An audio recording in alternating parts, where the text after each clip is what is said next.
그러면 이 속셈은 우리가 신약 성경을 통해서 한번 찾아보자.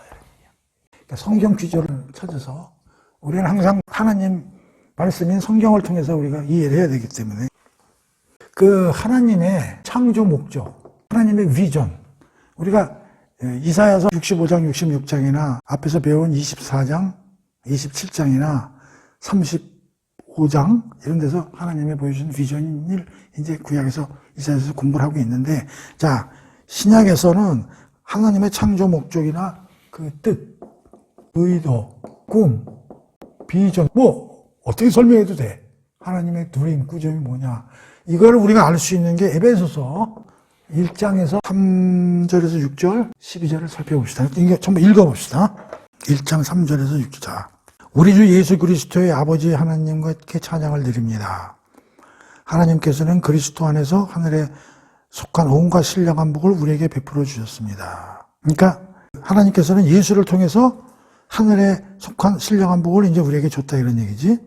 하나님께서는 세상을 창조하기 전부터 이미 그리스도 안에서 우리를 선택하셨어요. 우리 성도들은 하나님이 이미 창조되기 전부터 우리를 이미 실렉트 해놓으셨다 이런 얘기죠. 하나님 앞에서 거룩하고 흠없는 사람으로 우리를 세워주셨습니다.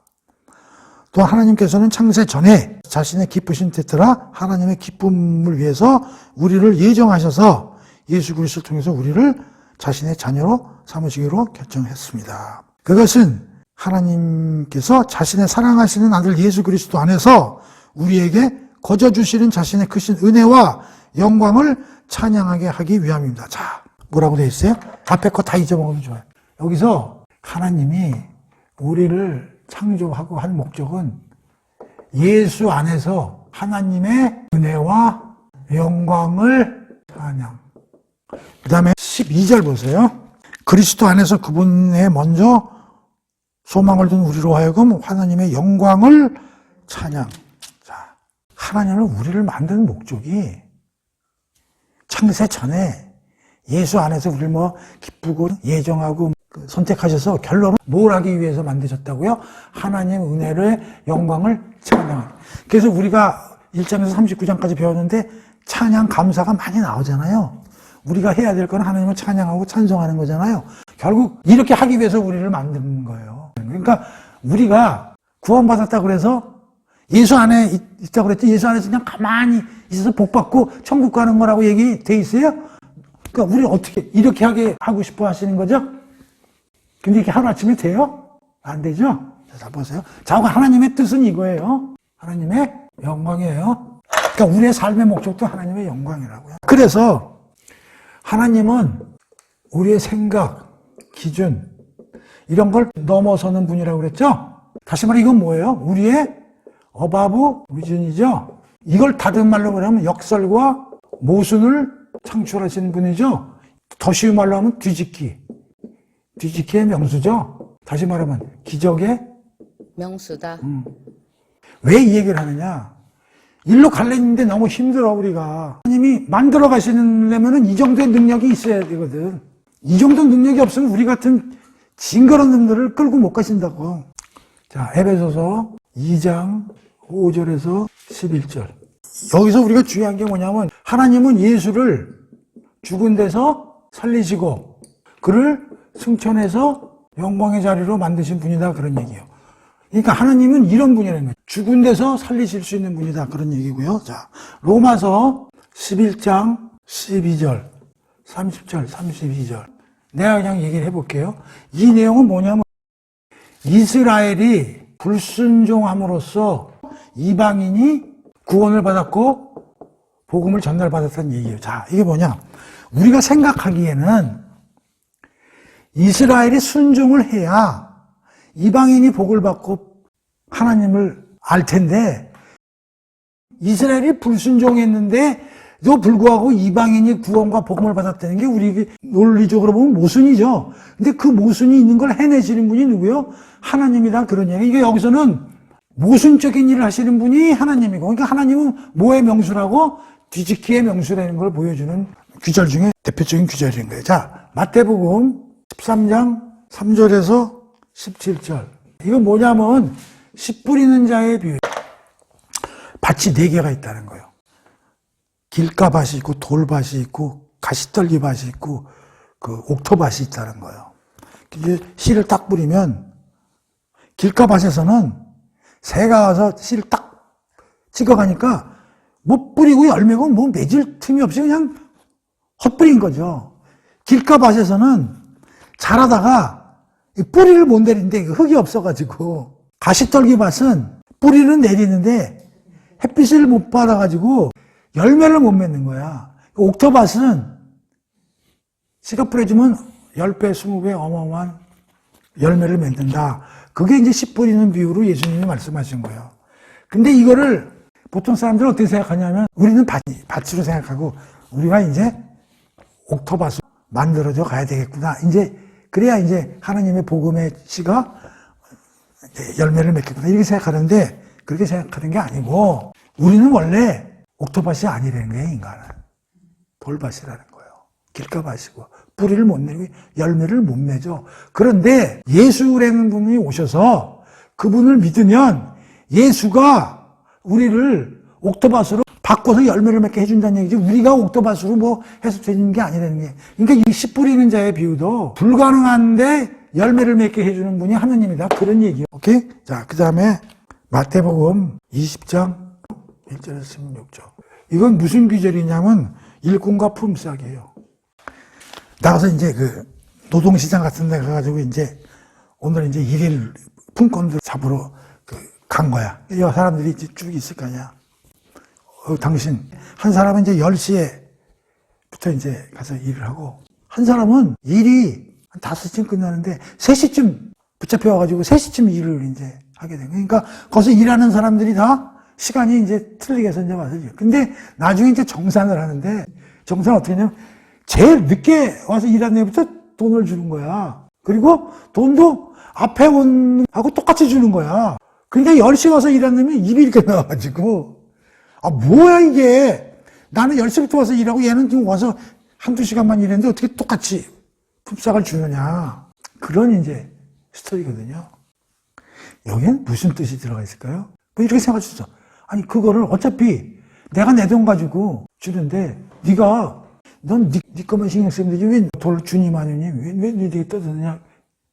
그렇게 생각할 수도 있고, 또 하나는, 너는 하나만 알고 둘은 모른다, 이 새끼야. 너는 원래 10시부터 뽑혀왔으니까, 아유, 오늘은 이제 일당 다 받아가지고, 저녁에 공치 한 마리 사서 애들하고 가서 맛있게 먹어야지. 얘는 3시까지 일자리가 없어서 얼마나 힘들었겠냐. 오늘 공치는구나. 애들 오늘 밥 먹여야 될 텐데, 오늘 또 죽 먹여야 되겠네. 그 스트레스와 그 아픔을 니들이, 이 새끼야, 네가 그걸 알고 지금 나한테 그따위 소리 하는 거야? 뭐 이런 거거든요.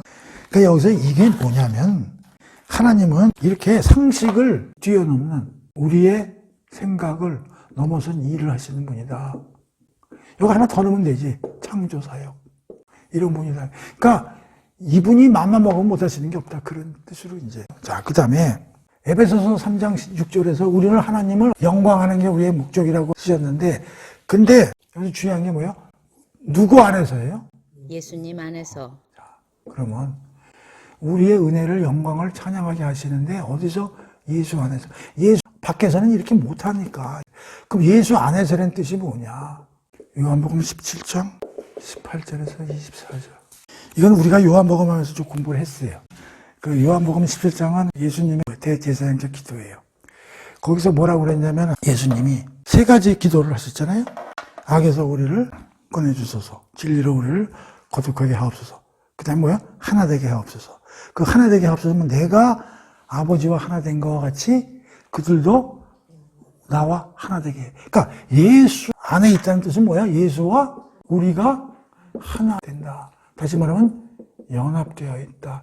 연합은 다시 말하면 묶여 있다.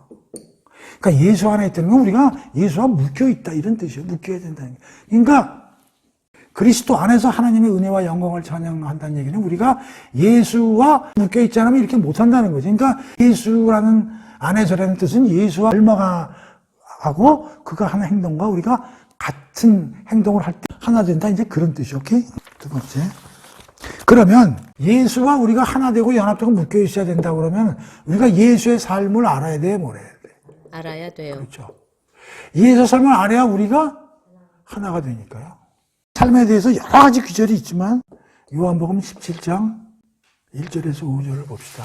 이것도 우리가 공부했던 거예요. 여기서 뭐라고 그랬냐면은 곧 죽으러 가는데 내가 그 일을 완벽하게 해서 하나님을 영광되게 하고 하나님은 또 내가 하나님과 창세전에 가졌던 영광을 갖게 하옵소서 그렇게 얘기를 했거든요. 다시 말하면 여기 뭐냐면 예수님은 자기가 하는 모든 일이 뭐라는 거야? 이게 하나님의 영광을 위한 일이라고 그렇게 얘기하는 거죠. 그렇죠?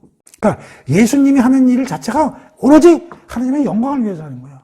근데 우리는 예수와 함께 있으니 우리들 뭘 위해서? 하나님의 영광. 이 에베소서에 있는 말과 상호 연결이 되는 거잖아요. 그걸 보여주기 위해서 그러는 거예요. 자, 그 다음에 요한복음 3장 16절은 뭐냐면 이건 대단히 중요한 구절이죠. 하나님이 이 세상을 이토록 사랑하사 독생자를 주셨으니 그를 믿는 자마다 멸망하지 않고 영생을 얻게 하려 함이라. 그러죠?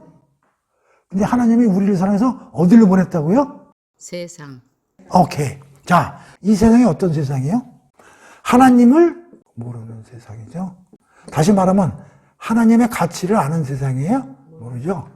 그래서 하나님을 거부하고 하나님을 저항하고 하나님을 적대하는 그런 세상이죠. 거길로 보내진 게 예수죠. 예수가 편안한 세상에 보내진 게 아니라 이런 걸레 같은 세상에 보내셔가지고 하나님의 영광을 위해서 일을 하셨다. 그런 얘기요. 그 다음에 예수가 무슨 기도를 하냐면 하나님이 예수를 보낸 것 같이 나도 제자들을 어디로 보낸다고 그랬어요? 세상으로. 그렇죠. 그럼 이 세상하고 하나님이 예수를 보낸 세상하고 같은 세상이에요? 틀린 세상이에요? 같은 세상이죠.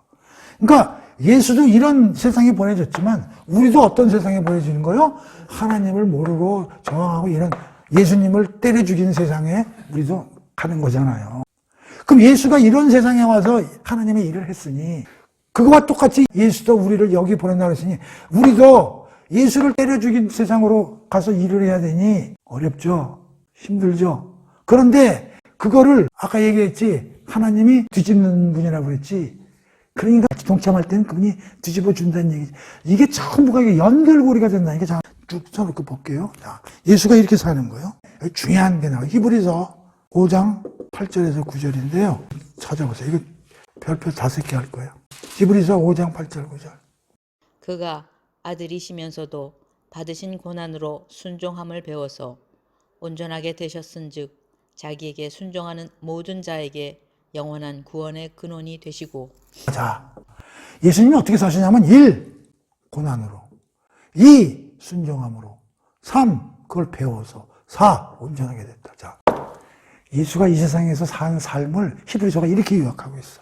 그는 고난의 삶을 살았다. 그리고 하나님의 의지대로 살았다. 근데 그런 거를 처음부터 안 게 아니라 배워서 알았다. 그래서 뭐가 됐다고? 온전하고 성숙해 됐다. 그런데 우리가 예수와 하나로 묶여 있어. 그러니까 우리도 어떻게 살아야 돼?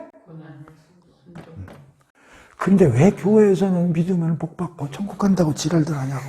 전부 사기치고 있는 걸. 자, 우선 굉장히 중요한 거야. 이게 예수의 삶을 집약해서 해석하는 게 히브리서 5장 8절이라고. 그 다음에 또 하나는 이제 배울 게, 그럼 우리에게 있어 구원이란 걸 살펴보는데, 로마서 8장 15절에서 17절, 그리고 또 하나는 로마서 3장 23절, 8장 15절을 봅시다. 여러분을 또다시 두려움에 사로잡히게 하는 종의 영을 받은 것이 아닙니다. 여러분을 하나님의 자녀가 되게 하는 양자의 영을 받았습니다. 그래서 우리는 그 영으로 말미암아 하나님을 아버지라고 부릅니다. 성령께서 친히 우리 영과 더불어 우리가 하나님의 자녀라는 사실을 증언합니다. 이처럼 우리가 하나님의 자녀이므로 또한 하나님의 상속자이기도 합니다. 우리가 그리스도의 영광을 함께 받으려면 또한 그분과 더불어 고난을 함께 받는다면 우리는 그리스도와 함께 공동상자가 됩니다. 여기서 세 가지 중요한 그 단어가 나오는데요. 첫 번째, 우리는 두려운 영에서 벗어나서 성령을 받고 우리 영과 하나님이 영과 함께 우리가 뭐요? 16절, 하나님의 자녀라는 사실을 우리가 알게 되네. 자, 하나님의 자녀. 이게 우리 신분적으로 우리는 이제 하나님의 자녀가 되는 되죠. 자, 그 다음에 우리는 상속자여 그리스도의 영광을 함께 받으려고. 영광이 나오죠? 그 다음에 영광만 나오는 게 아니라 뒤에 뭐가 나와요? 고난 나오죠? 잘 들으세요. 하나님의 자녀는 우리가 하나님의 자녀가 되었다는 거예요. 이건 어떻게 보면 과거적인 거예요. 영광, 우리의 운명은 뭐라는 거예요? 영광이라는 거예요. 이건 미래적인 거예요. 그런데 뭐가 준비되어 있다는 거예요? 고난. 이건 현실이라는 거예요. 우리는 구원을 받아서 하나님의 자녀가 됐어요. 그리고 우리의 끝은 영광이에요. 근데 현실은 뭐라고요? 고난. 공짜가 없죠. 우리는 공짜 같죠. 이렇게 사는 게요. 하나님은 우리를 자기 자녀를 만들기 위해서 돈을 얼마 썼어요? 하나님은 아들을 죽였어요. 그러니까 이 물건이 얼마짜리? 1억짜리, 10억짜리 아들짜리라니까. 하나님은 우리를 하나님 자녀 만든 게 공짜가 아니에요. 우린 공짜지만 당신은 아들을 주셨어. 왜 이걸 이렇게 딱 보여주는 이유는 이걸 다 머릿속에서 이렇게 듣고 연결해보면 아 이게 이렇구나 이걸 알 수 있는 거예요. 이런 귀절들을 다 안 보여주고 맨날 추상적으로만 안 되는 거예요. 이걸 처음 이렇게 해서 엮어야 돼. 내가 이걸 다 찾았다니까. 이런 시간이 얼마나 오래 걸리겠어요. 자, 봅시다. 그래서 우리는 어떻게 살아야 되나.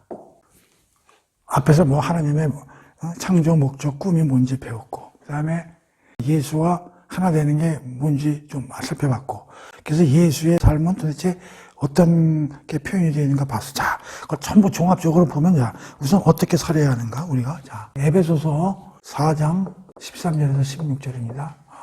이것도 별표 좀 해놓을게요. 거기서 읽어보면 여러 가지 얘기가 있지만 가장 중요한 게 뭐예요? 그리스도의 장성한 분량만큼 자라나야. 이런 얘기가 나와. 그러니까 우리는 그리스도의 장성한 분량만큼 자라나야 된다는 거예요. 그렇게 살아야 된다는 거예요.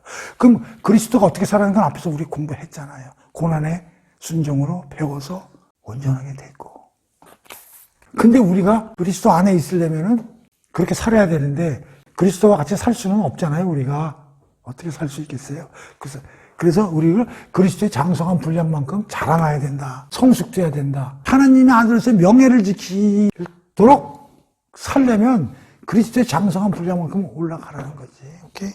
중요한 거예요. 자, 로마서 8장 18절에서 21절. 이것도 엄청나게 중요한 구절인데요.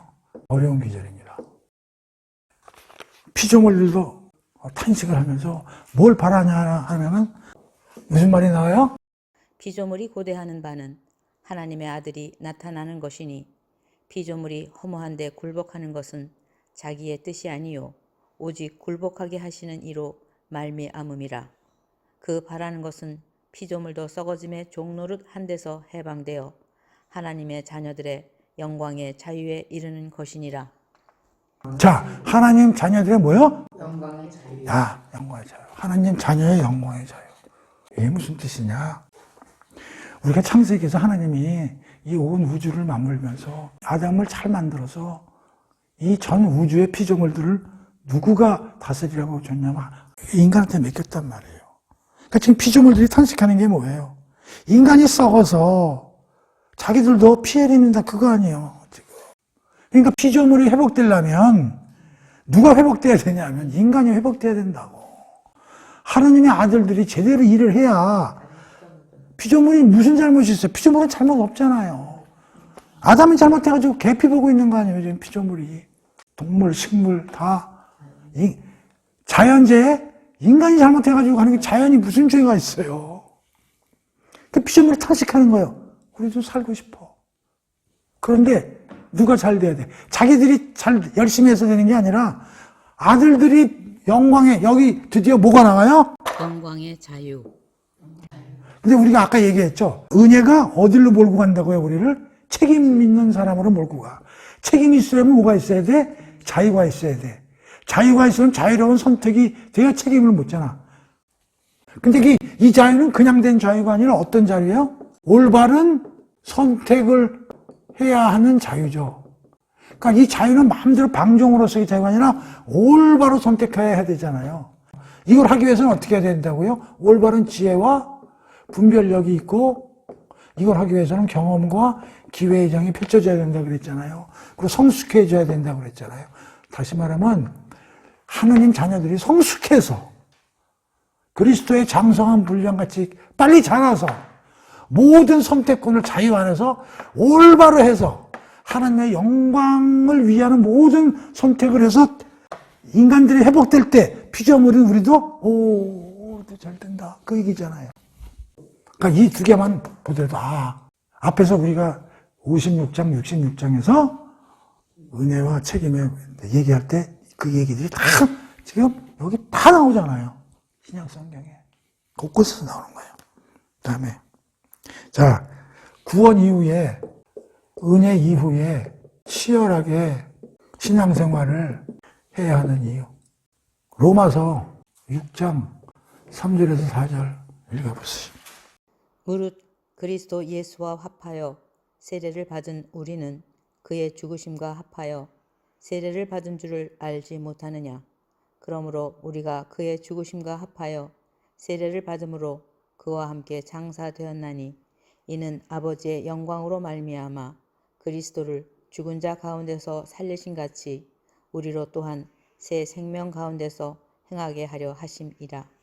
우리가 예수 그리스도와 연합돼 가지고 그래서 그와 함께 죽고 살아 가지고 우리가 새 생명이 되었고 새 사람이 되었다 그 얘기죠? 우리가 예수 그리스도 합해서 죽고 살고 새 사람이 되었으니 그리고 그와 한 몸이 되었으니 그와 같이 살아야 돼, 안 살아야 돼? 그와 같이 치열하게 살아야 된다 그런 얘기죠? 6장 15절 19절 거기 뭐라고 나와 있어요? 그런즉 어찌하리요 우리가 법 아래 있지 아니하고 은혜 아래 있으니 죄를 지으리요 그럴 수 없느니라. 자, 우리가 이제 죄의 세력에서 벗어나가지고 이제는 우리는 의로움도 선택할 수 있고 거룩함을 선택할 수도 있고 죄를 선택할 수도 있고 하는 그러한 이제 위치에 왔다는 거예요. 옛날에는 과거에는 죄밖에 선택이 안 돼. 죄가 왕노로 사는 데 있었기 때문에. 그런데 이제는 어떻게 됐다고? 예수 그리스도를 믿음으로 말미암아 의로움도 선택할 수 있고 거룩도 선택할 수 있고 그러니까 자유로운 선택권이 주어졌다는 거예요. 그러니까 올바로 선택해서 그리스도의 장성한 물량처럼 올라가가지고 하나님의 영광을 위하여 찬송할 수 있게 되는 것이고 그때 피조물들도 회복되는 이러한 걸 할 수 있는 그럼 과거 율법적 세계관 1장 39장에서 이사야서 얘기한 그때는 죄밖에 선택할 수 없었던 거지 율법적 밑에 있을 때는. 그러나 이제는 은혜를 입었기 때문에 충분히 벗어나서 이런 걸 선택할 수 있기 때문에 우리는 치열하게 살 수 있는 그런 가능성이 있다는 얘기죠. 그렇죠? 자, 그래서 많은 우리가 귀절들을 살펴봤지만 이것들이 논리적으로 뽑은 게 아니고 사람들이 자꾸만 구원받으면 복 받고 천국 간다고 그러니 그거 아니라는 걸 얘기를 해주는 거예요. 은혜라는 거, 구원이라는 것도 스타팅이지 구원은 완성은 정해져 있어. 하나님은 그쪽으로 데려가. 그러나 이 과정은 쉽지 않다는 거예요. 죽으면 가, 죽으면. 근데 하나님이 안 죽인다니까, 우리를. 그럼 어떻게 살아야 되는가가 우리의 고민인데, 어렵다, 이거야. 그럼 맨날 어렵다 그러고, 침체하고 힘들다 그러고, 하나님한테 하박국 같이, 왜 이러시냐. 욥같이, 하나님 잘 모르겠어요. 출애굽에 바벨론에서 돌아온 사람들 같이. 힘들어요. 이사야도. 하나님 이제, 돌아가는 꼬라지를 보는 게 심상치 않은데, 돌아와서도 어떻게 손 써주세요 이 얘기거든. 그거에 대한 답이 오늘 여기에 전부 나와 있다 이런 얘기.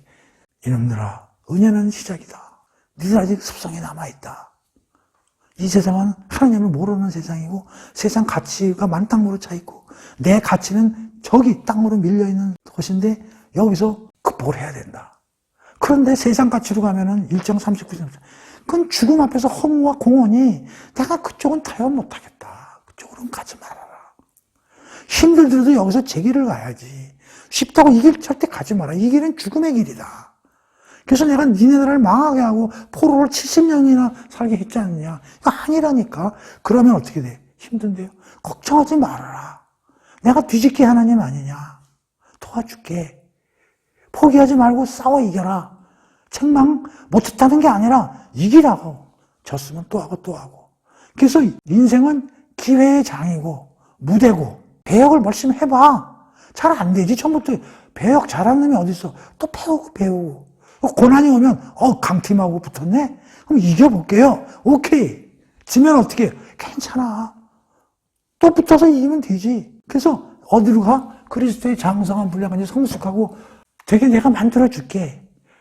그런 마음을 가지고 사는 것이 명예로운 크리스찬이고 하나님의 아들로서의 명예와 정체성을 가지고 사는 길이야. 저도 나는 그게 기뻐. 이렇게 사는 게 그 얘기거든요. 그게 이사야 56장에서 66장에서 탄식할 때 하나님이 거기에 대해서 얘기를 이사야서에는 자세히 안 나와 있지만 이 뒤에 2000년 지나는 우리에게 주는 답이 다 쓰여 있다 그런 얘기죠. 오늘 우리가 그걸 찾아야 된다 그런 얘기예요. 그래서 오늘 이걸 종합하면서 이걸 우리가 얘기하고 있는 거지. 이 전체를 전부 종합해서 한마디로 나와 있는 기절이 있어. 대단히 중요한 기절인데 그걸 오늘 이제 설명하면서 끝낼 거예요. 자, 이 모든 기절에 대한 압축 기절이라고 봐도 되는 기절인데요. 우리가 어떻게 살아야 되는가에 관한 귀한 기절입니다. 어떻게 보면 종합된 기절이라고 얘기를 해도 빌립보서 3장 10절에서 11절입니다. 이 기절은 어렵습니다. 근데 이 이야기가. 근데 그러나 쉬운 성경으로 읽어볼게요. 내가 원하는 것은 바울이 얘기하는 거예요. 그리스도를 바로 알고 그분의 부활의 능력을 체험하여 그분의 고난에 동참하고 그분의 죽음을 본받아 어떻게든지 나도 그분처럼 죽은 자들 가운데서 살아나는 부활에 이르는 것입니다. 조금 개역개정하고는 다를 거예요. 그러나 여기 네 가지가 나옵니다. 바울은 다메섹에서 예수님을 만나죠. 그렇죠? 사명을 받죠. 이방 전도죠. 그 다음에 이제 그 아라비아에 가가지고 3년 이상 묵상을 하면서 그리스도에 대해서 연구를 많이 하죠. 특히 뭘 가지고 하겠어요? 구약을 가지고 하겠죠. 그리고 오늘날 신약 성경을 거의 3분의 1이나 쓴 사람이 바울이에요. 그런데 바울은 참 재미있는 게 12사도에는 제외됩니다. 사도는 사도예요. 그런데 예수님을 따라다니지는 않았어요. 그러니까 살아생전의 제자는 아니에요. 자기가 막 제자라고 우기죠. 무슨 소리야? 나 사도야. 너 아니야. 사도야. 막 그 얘기하면 막 광분해가지고 막 화를 내고 그러죠. 이게 사실 약점이잖아요. 근데 예수를 모를까요? 바울은 알까? 모를까? 우리가 보통 안다고 그러면은 명함 한 장 주고 이렇게 인사를 하러도 다음에 나 그 사람 알아. 이런 것도 아는 거고 그 사람하고 교제를 몇 년씩 해가지고 아는 것도 아는 거고 아는 것도 깊이가 다르죠. 내가 누구를 안다고 그럴 때 다 깊이가 다른 거죠. 내가 윤석열을 안다고 그럴 때 어떤 사람이 윤석열을 아는 거고 내가 아는 거하고 다르죠. 그럼 바울이 자기 이론적으로 구약을 통해서 완벽히 안다는 거죠. 특히 3년 이상 묵상을 통해서 계시 이런 걸 통해서 예수님 잘 안다는 거예요. 그런데 여기서 뭐라 그러냐면 나 더 알고 싶어. 나 예수에 대해서 더 알고 싶어. 고백하는 거예요. 어떻게? 친밀히 깊게. 그와 한 방을 쓰면서 한 30년 같이 산 것처럼. 그래서 그리스도를 체험적으로 알고 싶어. 두 번째, 부활의 능력을 알고 싶어. 세 번째, 고난에 참여하고 싶어. 네 번째, 죽은 뒤 부활해서 얻는 영생을 지금 현실에서 살면서 보여주고 싶어. 누구에게? 사람들에게. 이거거든요. 그러니까 지금까지 모든 걸 종합하면요. 우리가 구원 후에 어떻게 살아야 되냐면 이런 마음으로 살아야 되는 거야. 내가 그리스도 체험하고 싶어. 부활의 능력을 알고 싶어. 고난에 내가 적극 참여할 거야. 이건 적극 개념이에요. 그냥 오는 고난을 내가 수동적으로 맞이하는 게 아니라 내 고난에 뛰어드는 게 이게 적극적인 개념이에요. 그래서 내가 이걸 한번 생각해 봤어. 두뇌로 아는 게 아니라 이론으로, 교리적으로 아는 게 아니라 빙의적으로 알고 싶다. 빙의. 예수가 내 안에 들어왔어. 그가 하는 대로 내가 체험하고 내가 예수 안으로 들어가고 싶은 거야.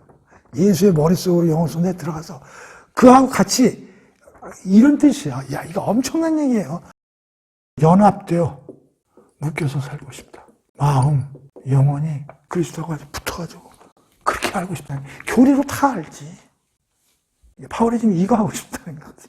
자, 부활의 능력은 뭐냐? 부활의 능력은 예수가 부리는 게 아니지. 부활의 능력은 하나님이 보여줘가지고 부활된 거지. 이 권능을 체험하고 싶다는 거야.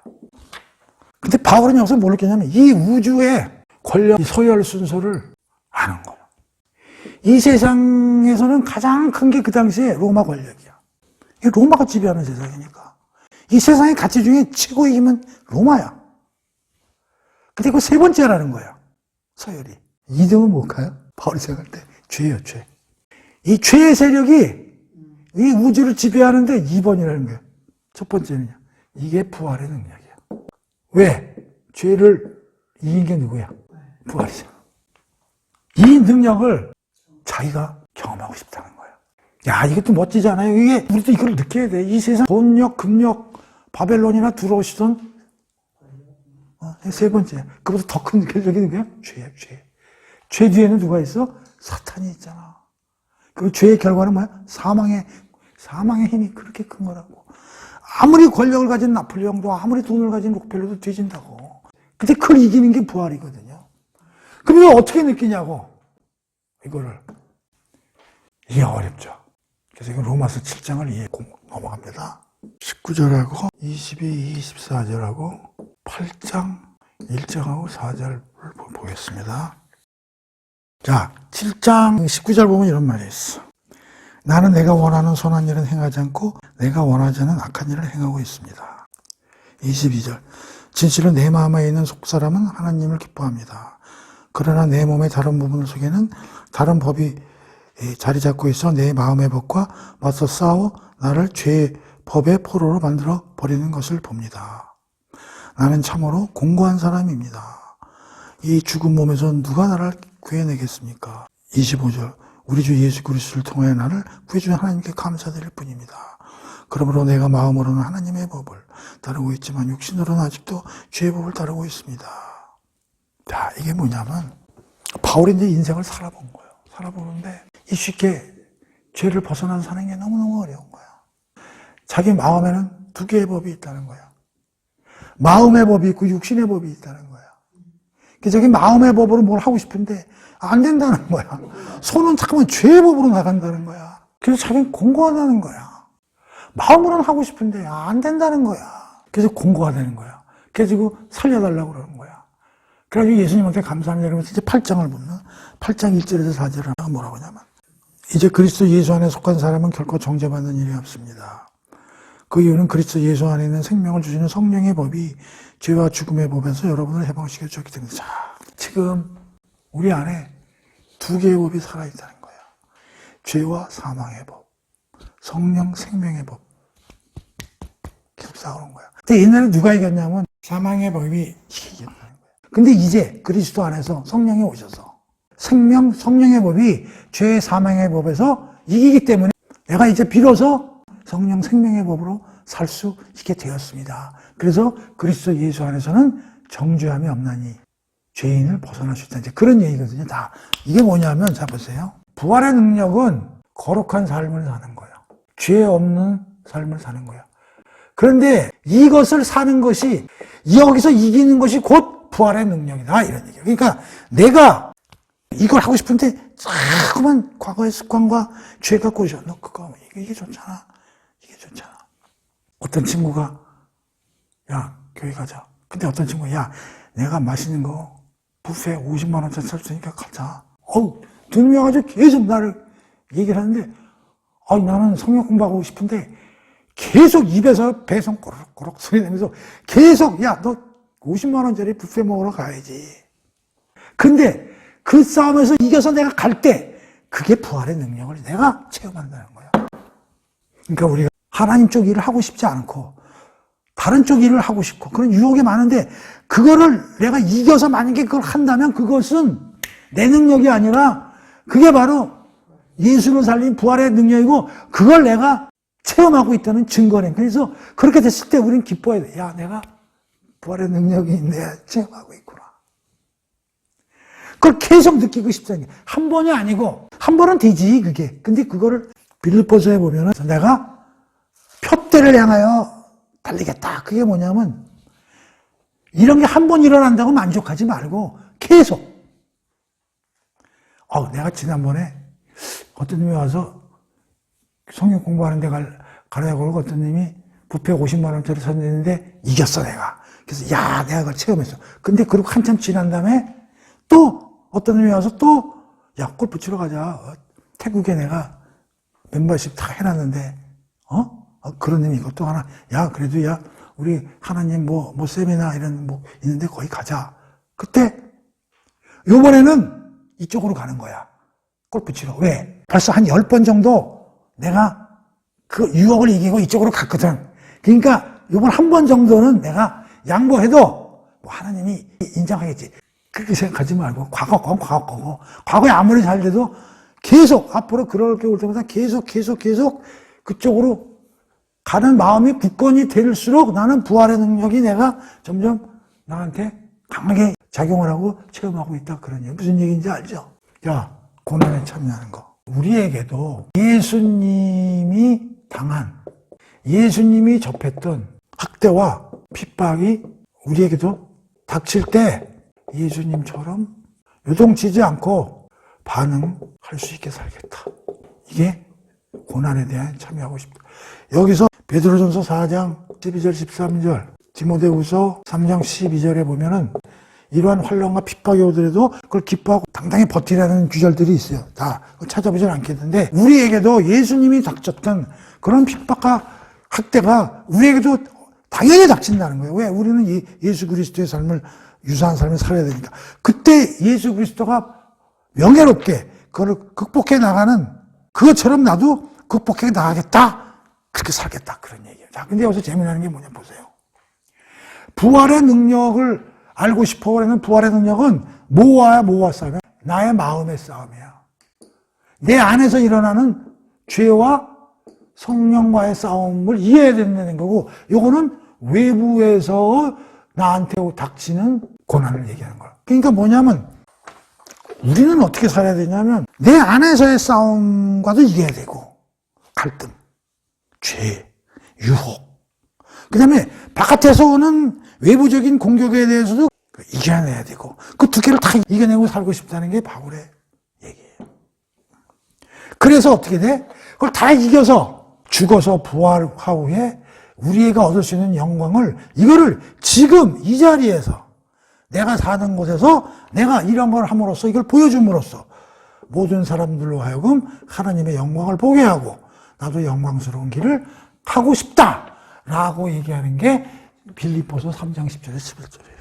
이게 종합기저주라고 볼 수 있어요. 그러니까 하나님도 이렇게 살아라.